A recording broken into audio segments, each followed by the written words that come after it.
विधानसभा चुनाव 2022 को लेकर सभी राजनीतिक दल अपने अपने अनुसार चुनावी तैयारियों में जुटे हुए हैं। G9 न्यूज ने भाजपा जिला उपाध्यक्ष सुमित शर्मा के साथ विशेष बातचीत करते हुए पार्टी द्वारा उठाने वाले मथुरा के मुद्दों को लेकर की विशेष बातचीत। देखिए हमारी खास रिपोर्ट। चुनावी सरगर्मियां तेज हो चुकी हैं। विधानसभा 2022 के चुनावों को लेकर के प्रत्येक राजनीतिक दल अपने अपने तरीके से कयास और प्रयास करने में जुट गया है। मतदाताओं तक अपनी बात पहुंचाने, अपने किए हुए विकास कार्यों को उन तक पहुंचाने और साथ में पुनः उनका आशीर्वाद प्राप्त करने के लिए तमाम राजनीतिक दल, उनके सहयोगी, उनके कार्यकर्ता जुटे हुए हैं। उम्मीदवार के रूप में अभी तक किसी का नाम सामने नहीं आया है, परंतु मतदाताओं के बीच में जितनी भी जगह पर हम लोग गए, जितनी भी जगह पर G9 न्यूज़ की टीम पहुंची, उन जगहों पर सबसे पहला नाम श्रीकांत शर्मा का ही बताया गया।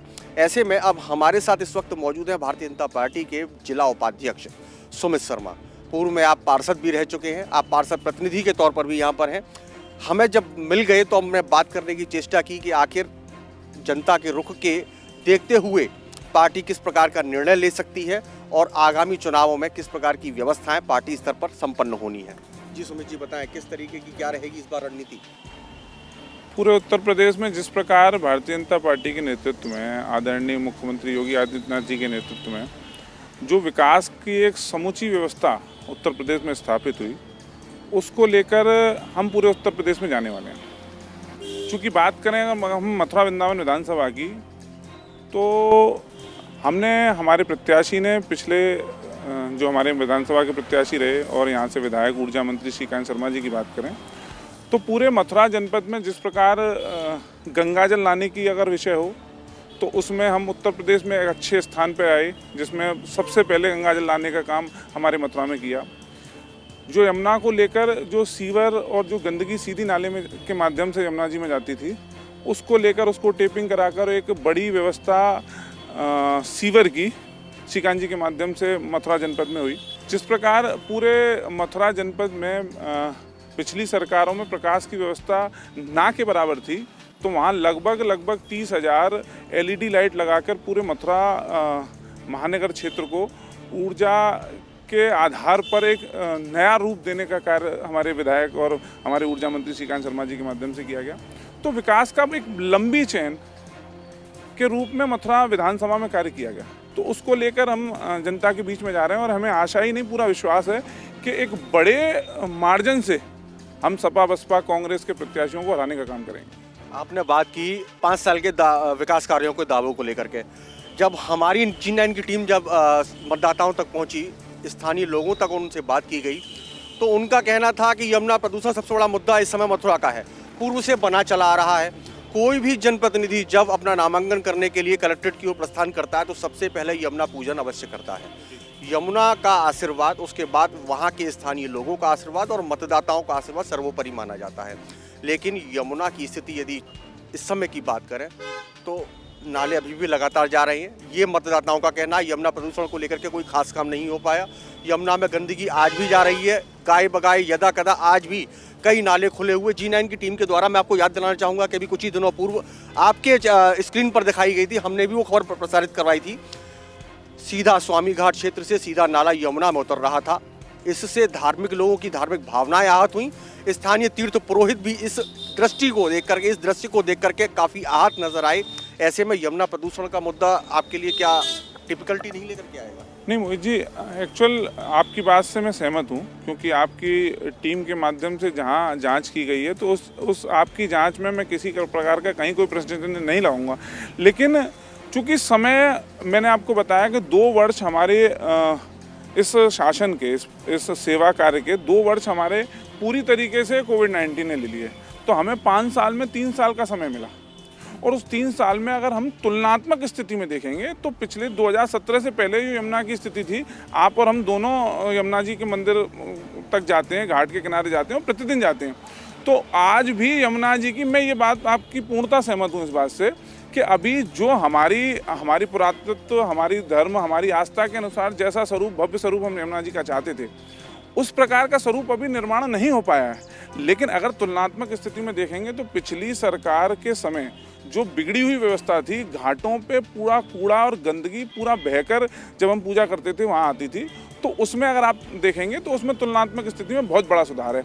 मैं तो अभी आ रही है। मैं वही चीज़ कहना चाह रहा हूँ। मैं इस बात का आपको पूर्णतः विश्वास दिलाना चाहता हूँ कि उस विकास और उस सफाई के कार्य को हमने जिस प्रकार आरंभ किया है, और अगर आपका और जनता का हम पे आशीर्वाद रहा तो उसको पूर्ण करने का काम भी हमारी सरकार करेगी। तो हमारा आगाज हो चुका है, क्योंकि एक बड़ी बिगड़ी हुई व्यवस्था है। क्योंकि जल प्रवाह जिस प्रकार ऊपर से यमुनोत्री से आता है नीचे तक, उसके आधार पर ही उसकी शुद्धिकरण की व्यवस्था होती है। हालांकि अब जो मैं प्रश्न पूछूंगा ये हालांकि नेशनल स्तर पर, राष्ट्रीय स्तर पर है, पर फिर भी आपसे जानना चाहूंगा कि जब व्यवस्था इतनी सुदृढ़ आपकी पार्टी के माध्यम से की गई, आपकी पार्टी ने बहुत बेहतर तरीके से काम भी किया, संगठनात्मक देखा जाए तो बहुत अच्छा कार्य रहा, ये आप लोगों का दावा है। ऐसे इतने बड़े बड़े दावों के बीच में आखिर क्या कारण रहा कि आप ही के सहयोगी, आप ही के मंत्रीगण, आप ही के विधायक पार्टी छोड़ कर जाने को तैयार है?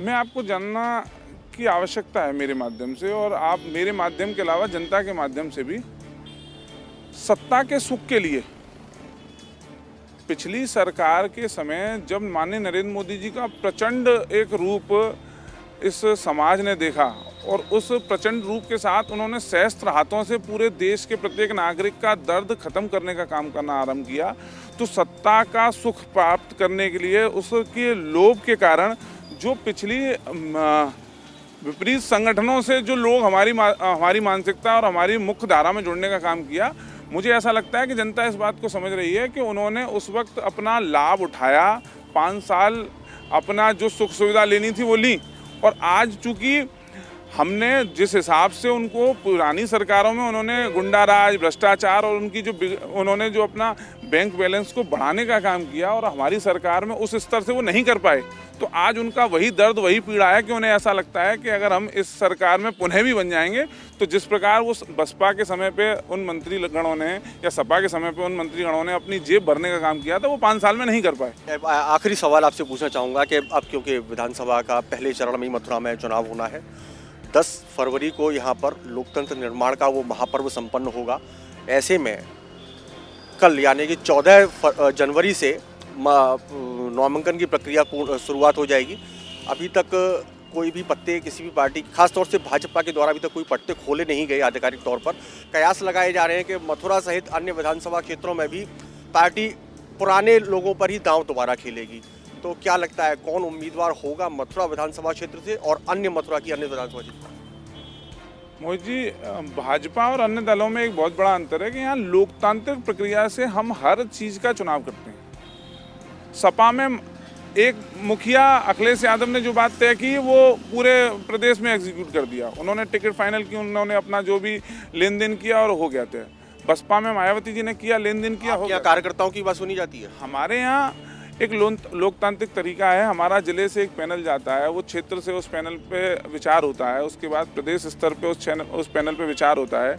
हम अपने कार्यकर्ता और अपने अनुषांगिक संगठनों से सर्वे कराते हैं, और उस सर्वे के बाद जब हम पे जिन जिन प्रत्याशियों की अच्छी रिपोर्ट आती है, उसके आधार पे प्रदेश से लेकर केंद्र तक उस पर डिस्कशन होता है। उसके बाद क्या होता है, तो हमारी सरकार ने फ़र्क साफ दिखाकर, मोदी जी अपने भाषण में कहते हैं फ़र्क साफ दिखता है, हमारा एक वोट उन माता और बहनों के लिए जिन माता और बहनों के आँखों के आंसू को ख़त्म कर उनको उज्ज्वला के माध्यम से गैस सिलेंडर दिया, उस उज्ज्वला के गैस सिलेंडर के नाम हमारा एक वोट। उत्तर प्रदेश के लगभग 1 करोड़ 2 करोड़ मकानों में जहां प्रकाश की व्यवस्था नहीं थी, वहां मुफ्त में 1 करोड़ 41 लाख बिजली के कनेक्शन देके उनके घरों में प्रकाश देने का काम हमारी सरकार ने किया। तो हमारा एक वोट उस उजाले के लिए, उस प्रकाश के लिए। तो ऐसे हमारे सैकड़ों मुद्दे हैं जिनको लेकर हमने पिछले 5 सालों में लगातार कार्य किया है, और उसको लेकर हम जनता के बीच में जाने वाले हैं। और हमें पूर्ण विश्वास है कि जनता इस बात को, इस फ़र्क को साफ देख रही है, और जनता का एक वोट मोदी और योगी के नाम। धन्यवाद। इस तरीके से हमारे साथ रहे भारतीय जनता पार्टी मथुरा के जिला उपाध्यक्ष सुमित शर्मा, जिन्होंने विभिन्न समसामयिक विषयों को लेकर के हमें बताया, मथुरा में उठने वाले मुद्दों, मतदाताओं तक अपनी बात पहुंचाने, और साथ में ही अब आगामी विधानसभा चुनावों में पार्टी के द्वारा उठाने वाले स्थानीय मुद्दों को लेकर के भी उन्होंने हमसे बात की। समसामयिक विषयों पर वार्ता रही। सार्थक वार्ता रही। अब देखना ये होगा कि आने वाले विधानसभा चुनावों में लोकतंत्र के महापर्व के निर्माण में अहम भूमिका निभाने वाले वोटर किसे अपना जनप्रतिनिधि चुनते हैं, ये आने वाला समय बताएगा। G9 न्यूज़ के लिए अपने सहयोगी साथी रिंकू वर्मा के साथ मोहित चतुर्वेदी। हमारी खबरों को सबसे पहले देखने के लिए हमारे YouTube चैनल G9 न्यूज़ को अभी सब्सक्राइब करें। Follow us on Facebook G9 News, Twitter @G9 News, follow us on Instagram G9 News, visit us our website www.g9.in।